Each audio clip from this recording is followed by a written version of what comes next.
Good evening to all the residents of St. Francis Bay, Cape St. Francis, Oyster Bay, Sea Vista and Paradise Beach for this virtual IDP and draft budget meeting.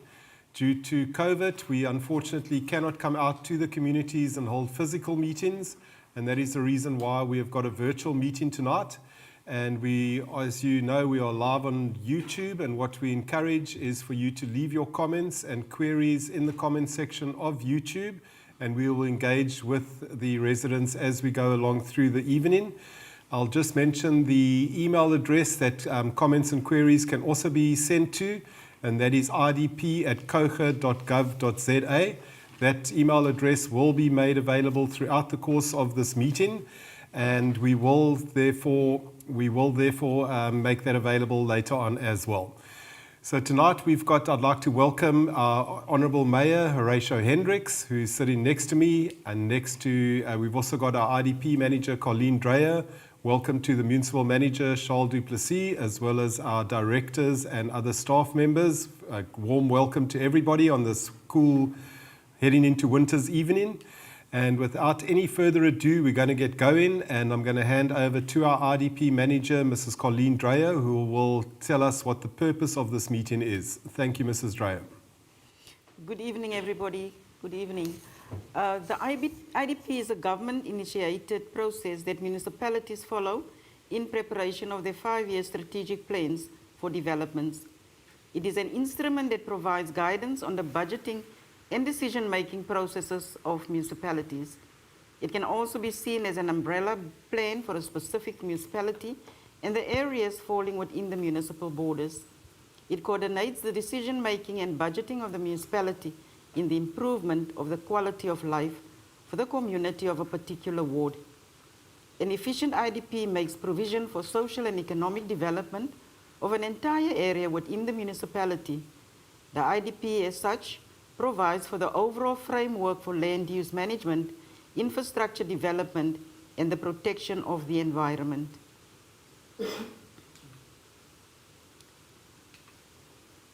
Section 34 of the Local Government Municipal Systems Act 32 of 2000 prescribes that annual review and amendment of an integrated development plan, that a municipal council must review its integrated development plan annually in accordance with an assessment of its performance measurements in terms of Section 41, and to the extent that changing circumstances so demand, and may amend its integrated development plan in accordance with its prescribed process.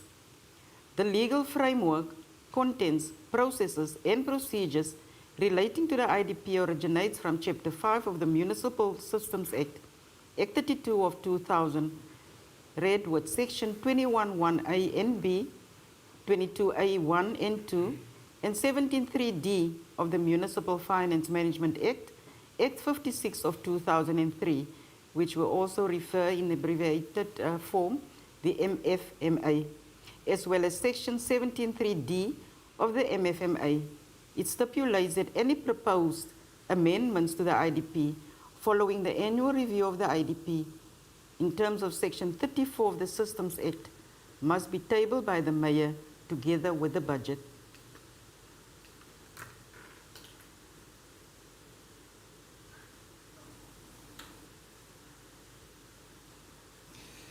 Ladies and gentlemen, sorry. Is it my turn? I'm just struggling with my second pair of eyes. It keeps on falling off. Good evening, everyone. Especially the residents of the Greater St. Francis Bay. As always, it remains a privilege to present the Integrated Development Plan and account on the implementation of key priorities to our communities and stakeholders. As already indicated, this is the first time in Kouga's history that we present the IDP virtually. Although this form of community engagement presents inherently its own challenges, we must overcome these barriers that COVID-19 created for us. But to account for our people through whatever obstacles we have to face is never an option. Our process will be to present the IDP and draft budget for 21-22 virtually over 4 major areas in Kouga that includes Jeffreys Bay, Humansdorp, the Gamtus Valley and the Greater St. Francis Bay. During these area consultation meetings, we will cover collectively each ward in each respective area. Since taking over Kouga in 2016, August of 2016, we were faced with many challenges. A poorly governed municipality, some wildfires that St. Francis would be well aware of, and the start of a prolonged drought were just some of them. Over the years, we have succeeded in turning the fortunes of this municipality that was on the brink of collapse into a place of hope, a place where the pursuit of happiness and prosperity is real for everyone. Some of the major projects completed over the past 4 years include drilling of boreholes in the Greater St. Francis area. One viable borehole was at the Link St. Francis Bay, and that was recently connected to the water supply, as well as 5 boreholes in Oyster Bay. This is a great step towards water security in our area. The resealing and upgrade of roads, which provide access to livelihoods and support economic development, are also a top and ongoing priority. Roads that received a new lease of life includes the Gama Road, Lime Road, Tarragona Road, as well as St. Francis Drive.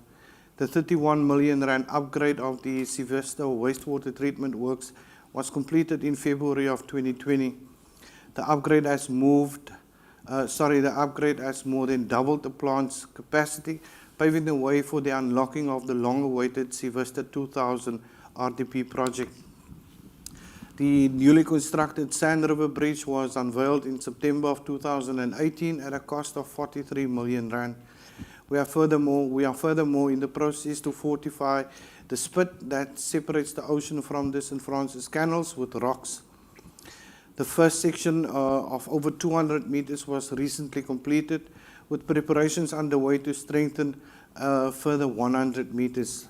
Once completed, the rock revetment will cover an area of about 560 meters. Good progress has been made with the long-term coastal protection scheme, which is being driven by the St. Francis Property Owners Association, the Cromer Joint River Committee, and the St. Francis Bay Riparian Homeowners Association. We are also busy with a dune rehabilitation plan for Oyster Bay to improve the long-term management of the area. Not stopping there, a committee has been established to strengthen the fire prevention initiatives in the Greater St. Francis area, while 50 residents of Sivesta has been armed with innovative new fire extinguishers. The fire extinguishers are specifically designed to kill small fires and saturate the immediate vicinity to prevent flames from spreading. 90 title deeds have been handed out to residents from Sivesta. The state-of-the-art Sivesta Library was opened in April 2019. The library is a joint project between the municipality and the Kouga wind farm, with the municipality providing the land and the wind farm funding the construction. Over 3,000 wheelie bins were rolled out to St. Francis Bay, Cape St. Francis and Oyster Bay, and Cape St. Francis main beach was upgraded. While there are still many mountains to climb and a virus that we need to combat together, we are on track and determined to deliver a system of good governance through service excellence. The support of our business sector, community-based groups and individuals has also been nothing short of amazing. We are confident that with you by our side, no obstacles will ever be too big for us to overcome and to build a strong, united Kouga. As we enter the final year of our 5-year strategic plan known as the IDP, we need to close the circle on a few of these projects over the next few months before elections. We never promised to be better. We offered to serve you better by striving for good governance through service excellence. This remains our single most commitment to you. I will now present the IDP before handing over to our finance department, who will present the annual draft budget for 21-22. Now, if you look at the area of the Greater St. Francis area, Ward 1 and Ward 12, with respect to the key priorities for Ward 12, there was a request for the fixing of potholes. This is a funded project. It's part of our operational expenditure and it's always ongoing. To date, since 2018, we probably fixed over 40,000 potholes all over Kouga, and St. Francis is also included. I must say that whenever we detect the main road is between Humansdorp and St. Francis Bay, which is not our road, we fix it as soon as we detect any potholes there. Considering our V channels and a regular stormwater risk in Umzamawetu and Oyster Bay, this project is currently unfunded and the budget is still required for that. I think currently our priority is to fund the resealing of roads and potholes before we can actually get into sidewalks and V channels. The resealing of roads, we've got a backlog of about 500 million rand that we inherited in 2016, and unfortunately that remains a top priority. Poor access to internal roads and a need for sand to help with roads upgrading. These projects is funded. It's part of our operational expenditure and ongoing. I think during the budget adjustment, we allocated just over 1 million rand for the upgrading of gravel roads. So that's to truck in sand and to do the work that is needed. So this remains an ongoing project. Need for water supply in any form to irrigate and boost planted grass and plants. Currently this is unfunded and we need some budget to fund this project. Illegal electrical connections. Yes, this is still through our INEP grant. This is an ongoing project. I think the issue that was related to Sivista, I think there's a street called Sevenalaan right next to the informal sector. That issue was sufficiently addressed. I'm not getting any WhatsApps of complaints, so I regard that issue as resolved. To fix vandalized ablution facilities at the beach area, the Department of Environmental Affairs has approved funding and the project is on hold due to COVID-19. Overgrown urban, there needs to be bylaw enforcement. This project is funded and ongoing. I think with the bush clearing project that we're currently running in Humansdorp and Jeffreys Bay, there was also a portion that was allocated for St. Francis. If it's not this financial year, it will be in the next financial year. Scholar Patrol, this is a joint project between our Safety and Security Department and the Department of Basic Education. We'll have to have the Department of Basic Education come on board before we can actually fund this project. The waste drop-off zone and placement of skips, this is funded on our waste manager. The renovation is currently completed.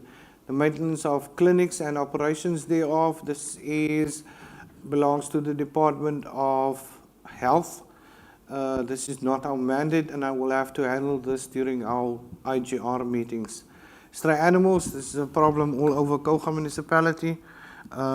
It is part of our daily operations. As soon as something is reported, we try and collect these animals as soon as possible. I cannot go too deep into what do you call a skit, Brenton? Pound. A pound. Maybe when the MM speaks, he may probably refer more to the pound. Establishment of a clinic committee. This project is unfunded. It's not our mandate, but it's usually done with the leadership of the ward councillor, working with the clinic to establish a clinic committee. Provisions of a beach walk for elderly and disabled people. In terms of our upgrades of public amenities, this will be prioritized in the first outer year of our budget. Rehabilitation of dunes and vacant urban in Brander Street. I think this is in Oyster Bay. This was completed in the current financial year, but the rehabilitation, of course, will be ongoing. I think I must thank Joe Meyer for his involvement and leadership on that project. Supply of wheelie bins. We have delivered wheelie bins in the current financial year. I'm just not on record if it is completely completed. If you haven't received your wheelie bin, you can contact the department and we'll make sure to deliver that. The acquisition of land for housing and commonage. This should be a joint project between the municipality and the Department of Human Settlements, as well as Dr. Da. This is not completely our mandate, and this will be addressed in the IGR meetings. The promotion of SMMEs and high unemployment rate. Currently, in terms of our LED department, this is a funded project. It's done regularly through our LED forums and support programs. Hopefully, with the establishment of the biomass plant, we will elevate and escalate our number of SMMEs to be trained and getting involved in that project. St. Francis area, Ward 1. Just see. High mast lights for Lower Golf Course. Currently, this is a funded project. The service provider has been appointed and the project is in progress. Standalone taps in Lower Golf Course. There are currently communal taps, but the taps are not enough. The more we increase those communal taps, the lesser you have pressure. So there is probably a maximum of amount of communal taps that we can put in there. If we want to put in more, it's probably going to have to be either we build another pump station or we get the housing project going so that people actually have water in their houses. The upgrade of Lower Golf Course entrance. I'm not sure where this entrance is, but the entrance to golf course has already been upgraded. But yes, the main entrance into golf course is part of the new budget in terms of upgrading that gravel road to a tar road, and hopefully with the funding that we're going to get in the new financial year, we'll be able to do that. The eradication of bucket system, it's currently not completely funded. The municipality invested in containerized ablution facilities that will soon be installed, but this is not quite enough to get rid of buckets all over Kouga. This is an ongoing project and remains the highest priority on our IDP. Fire prevention and bush clearing in Paradise, St. Francis and Cape St. Francis. This is a funded project. It's ongoing through a fire risk committee that was established, and yes, through the 1 million rand donation of Santam. We already started with that project, but there's still a lot to do and it's still ongoing. The upgrading of roads and stormwater. I'm not sure to which area this refers, but the project design is in phase. The project is in design phase. Construction of the spit and rock revetment in St. Francis Bay. This is currently in progress, 15 meters that we still have to go before it's completed. More funding is provided in the current financial year to complete this work. I think we spent close to 10 million rand already as a municipality in ensuring the safety of whoever stays on the other side of that spit. The installation of a waterborne sewage system in St. Francis Bay. This is in a pre-planning phase where studies still need to be completed. This will be a massive project with massive funding needed eventually to roll out this project, and we're probably going to need some external funding to get this done. Maintenance of bridge and fire breaks.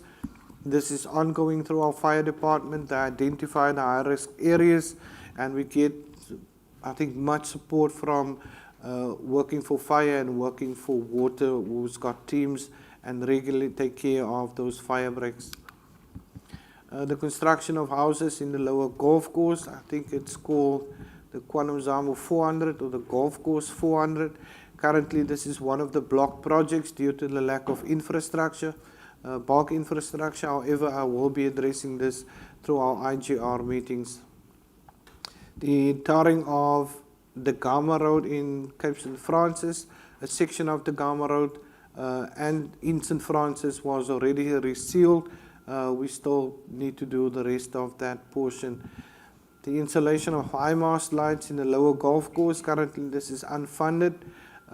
We still need budget provision if we're going to complete that. But I must say we installed a number of spotlights where there was dark spots, and quite frankly, I think we've done much in terms of giving light to Lower Golf Course. The installation of hydrants at dry areas in Paradise Beach and St. Francis. This project is currently unfunded. We'll look in the outer years of our budget if we can provide any funding for that. The replacement of the old water pipes in Paradise Beach, St. Francis Bay, Shore Road, Canal Road, and Cape St. Francis, a secure Churchill pipeline. This project is funded. The service provider is appointed for the design and pre-planning studies. The placing of a V-drain draining dish, Immergroen Avenue and beach signage at Paradise Beach. That looks a bit demakar. This project is currently unfunded and budget still needs to be provided for that. The request for a container to run a soup kitchen and other activities at the Lower Golf Course. Currently there is a container in the Lower Golf Course that is funded through the Ward Development Fund of Ward 15, and then therefore provides some relief to children all over golf course. This project is registered with the Department of Social Development, so I consider this project to be done. Cycling lanes, this is unfunded, and hopefully in one of our outer years of our budget we can address this one. Ward 12, sorry, are we done? Okay, I'm not going to present on the expenditure of the Ward Development Fund. That should be addressed through your ward committee and your ward councillor, who reports back to the communities in terms of what they have achieved in the 100,000 that they are provided annually. So please contact your ward office if you want a complete report on the expenditure of the Ward Development Fund. That brings to end the report on key priorities for these two wards. I will now hand over to Shane for the presentation of the draft budget for 21-22. Shane. Thank you so much, Mayor. Good evening, everybody. I have the pleasure of presenting the draft budget for 2021-2022 year. All right. It's to be noted that through any process of drafting a budget, certain challenges are experienced, such as maintaining an acceptable employee-related cost ratio, increased costs associated with bulk electricity purchases, placing an upward pressure on the municipality tariff increases. Also, we have the allocation of the required budget provision for the rehabilitation and maintenance of infrastructure that we need to keep in mind. We also need to ensure we maintain electricity and that our electricity and water losses are kept at an acceptable level, as well as maintaining revenue collection rates at the targeted levels. We also need to keep in mind that we need to maintain an acceptable cost coverage ratio. All right. Certain budget principles need to be applied. We need to ensure that the priorities and targets relating to this key strategic focus areas as outlined in the IDP are embedded within our budget as the IDP drives the budget. The levels of property rates and tariff increases are to be taken into account, to take into account the need to address the maintenance and the infrastructure backlogs. The level of property rates and tariff increases to ensure the delivery of municipal services on a financially sustainable basis. Also, the need to enhance the municipality's revenue base. And it also to be noted that no loan funding is available to support the capital budget in the view of the financial affordability considerations. Sorry. A quick look at our financial performance by revenue by source. We have a total revenue of 964 million rand. Making up this, we have our property rates, our service charges, rental of facilities and equipment, interest earned, fines, penalties, licenses, permits, and transfers and subsidies. For property rates, we have a total proposed budget of 218 million rand. So for electricity, we have a proposed revenue for electricity of 334. For water, a proposed budget of 89 million. Sanitation, 58 million. Refuse, 55 million, which is an increase of 4.71% from the current year, being the 2020-2021 year. Interests on investments, an increase of 4.1 from 5.5 to 5.7. And also to note that our other revenue will be decreasing by 50% from 20 million to 10 million. Moving just to a graphical representation of our revenue by source, we have our electricity revenue at 34%, water at 9%, sanitation at 6%, property rates at 22%, as well as our license and permits at 2.67%. A look at our expenditure by type. We have a proposed total expenditure of 1 billion rand, an increase of 3.52% from the current year.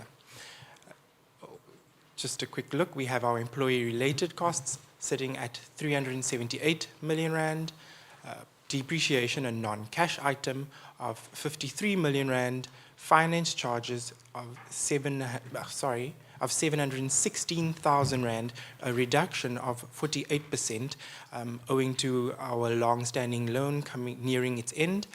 We have our bulk purchases, being our electricity, increasing by 17.8%.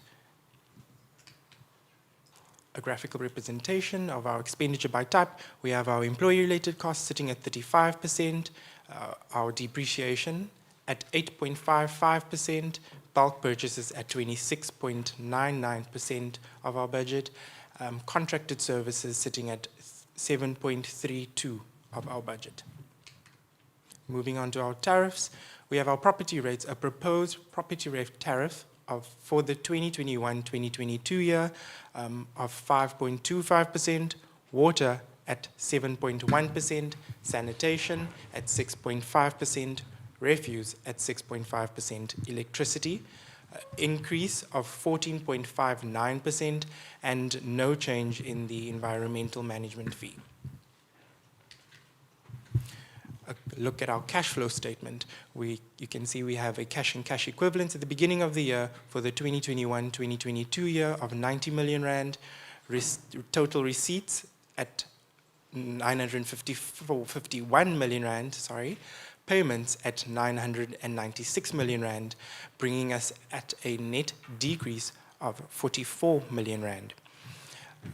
Thus resulting in our cash and cash equivalents at the end of the year sitting at 45 million rand. Cash-backed reserves, a quick look at that. We have our cash and cash equivalents at the end of the year sitting at 45 million rand, for the 2021-2022 year. Working capital requirements at 28 million rand, other provisions of 3 million rand, ultimately a total application of cash and investments, at 31 million rand, thus giving us a surplus of 13 million rand. All in all, it gives us a cost coverage ratio of 0.6%, a decrease from our current year of 1.3%. A quick look at our capital expenditure. Corporate Services Directorate, a proposed budget for the 2021-2022 year at 1.9 million rand. Executive and Council at 2.7 million. Financial Services Directorate totaling 2.4 million rand. A look at our Infrastructure Directorate, a total budget of 45 million rand for the Infrastructure and Engineering Directorate, just to highlight certain projects such as the MIG projects, MIG-funded projects being the upgrading of sports facilities of 4.1 million rand, upgrading sanitation system on the old Hanky at 9.2 million rand. Also, we have a upgrading of gravel roads in Humansdorp project, a proposed budget of 14 million rand. We also have projects such as the replace of water main canal road in St. Francis Bay of 350,000, replace main water line in Soutrivier Bridge crossing of 700,000, and then we also have electrification projects of Safri substation of 1 million rand and another INEP project of Ocean View electrification of 6.7 million rand. Planning, Development and Tourism Directorate, a total budget for the capital expenditure of 1.17 million rand. Then we have Community Services Directorate. Community Services Directorate, a total of 7.4 million rand for the 2021-2022 year. They have a proposed budget for vehicles coming from district fundings of 1.6 million rand, machinery and equipment internally funded 2.26 million rand, and fencing of sports and recreational facilities of 1.5 million rand, bringing us a total budget of 61 million rand for the 2021-2022 year. All right, and that's it. Thank you so much. Thank you, Councillor. Thank you very much, Mr. Berger, for your presentation of the budget, and Mayor Hendricks for your very detailed report back, as well as the honest and transparent manner in which you have presented the IDP to the community. We'd like to thank the community members that have sent in comments and queries, and we trust that they have been answered to your satisfaction. If you've still got more queries on anything, please feel free to send us an email at idp@kouga.gov.za. These inputs and comments need to reach us by the 7th of May, so I urge you to send in whatever queries you do have on the budget and the IDP. Both of these documents are available on our website for you to peruse, and we'd really like community involvement and engagement with these documents, because at the end of the day, the budget and the IDP belong to the community and not necessarily to us. On that note, we don't have any more queries to answer at this point in time, so feel free, as I mentioned previously, to send us an email. And on that note, I'd like to thank everybody from the community that has joined us tonight for this meeting. Charles Duplessis and your team, thank you very much as well. And on that note, we'd like to close the meeting and wish everybody a great evening. Thank you very much.